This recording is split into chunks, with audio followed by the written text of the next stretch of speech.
il y a une réelle stratégie. L'idée, c'est un petit peu la même stratégie d'ailleurs que certains mouvements trotskistes et certains mouvements écologistes radicaux comme ceux qui ont bloqué le pont Sully à Paris récemment. D'ailleurs, ils l'avouent eux-mêmes, hein, ce n'est pas une interprétation de géopolitologue Delval, c'est quelque chose qui est assumé par ces mouvements, c'est la désobéissance civile. C'est-à-dire que ces mouvements avouent, de manière assez sincère d'ailleurs, qu'ils sont pour la désobéissance. Mais la désobéissance civile, ça fait penser à quelque chose de romantique, puisqu'au départ, c'était les gens qui luttaient contre la ségrégation raciale aux États-Unis. Effectivement, contre un mouvement totalitaire ou horrible, on peut comprendre l'idée de désobéissance. Mais dans un état de droit où tout le monde a des droits et il y a une véritable justice indépendante, c'est un peu moins acceptable. En tout cas, l'idée, c'est de désobéir. Désobéir à la loi, parce que la loi est considérée illégitime. C'est le fameux débat philosophique entre la légalité et la légitimité. Et vous savez que quand les deux s'opposent, c'est très souvent la légitimité qui gagne. La légitimité, c'est non pas le droit, mais le bon droit. C'est ce qui fonde votre bon droit. Et donc aujourd'hui, c'est très intelligent. Cette stratégie vise à prôner la désobéissance, parce que les lois seraient fascisantes, les lois seraient horribles, les lois seraient iniques. Et il y aurait deux grandes causes qui d'ailleurs sont soutenues par l'ONU, par des intellectuels, parfois même des scientifiques, des références, la cause des migrants et la cause du climat.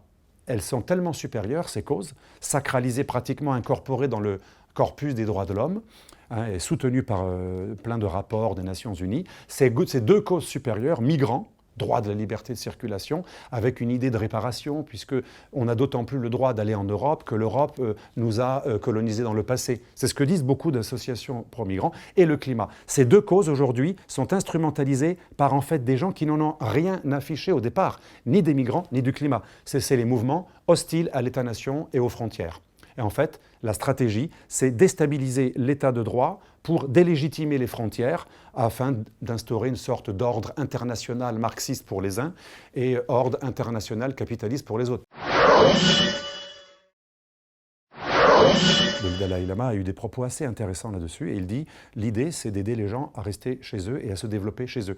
Quand on voit tout ce que coûte l'immigration, rien que pour l'Italie, 5 milliards par an. Si on investissait ça pour l'électrification des villages en Afrique, on ferait un grand pas en avant. Mais on en est loin. Un autre exemple, 1000 milliards de dollars dépensés par les Américains en Afghanistan pour arriver à un résultat proche de zéro, puisqu'on négocie avec les talibans. Donc on aurait pu le faire en 2001.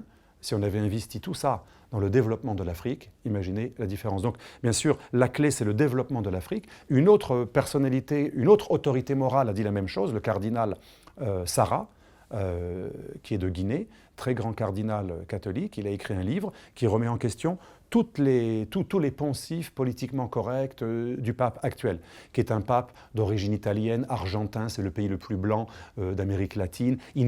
On croit qu'il est du tiers-monde, mais il ne vient pas du tiers-monde, il vient de la société privilégiée, blanche, italienne, d'origine européenne, d'Argentine. Ce n'est pas du tout un homme ni d'Afrique, ni proche des indigènes d'Amérique latine. Il a une vision finalement très européenne, très snob européenne, paternaliste. Mais le cardinal Sarah, qui lui est proche des populations et qui vient de Guinée, il dit c'est absolument scandaleux, cet appel d'air qui fait croire à plein d'Africains qu'il faut aller tenter sa chance en Europe. Donc voilà, la solution, c'est appliquer la loi. La migration, on ne peut pas l'empêcher, mais on peut la réguler et on peut faire en sorte que la loi soit respectée. Ce serait quand même pas mal que dans des États de droit, la loi prime sur le défi de la loi. Et bien entendu, développer l'Afrique.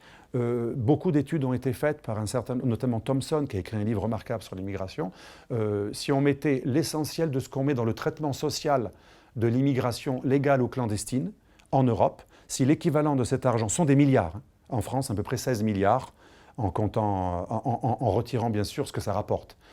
Tout cet argent qui est investi dans le traitement social, sécuritaire de l'immigration légale ou illégale, si on le mettait pour développer l'Afrique, ce serait formidable pour les Africains. Et enfin, la migration massive n'est pas la bonne voie.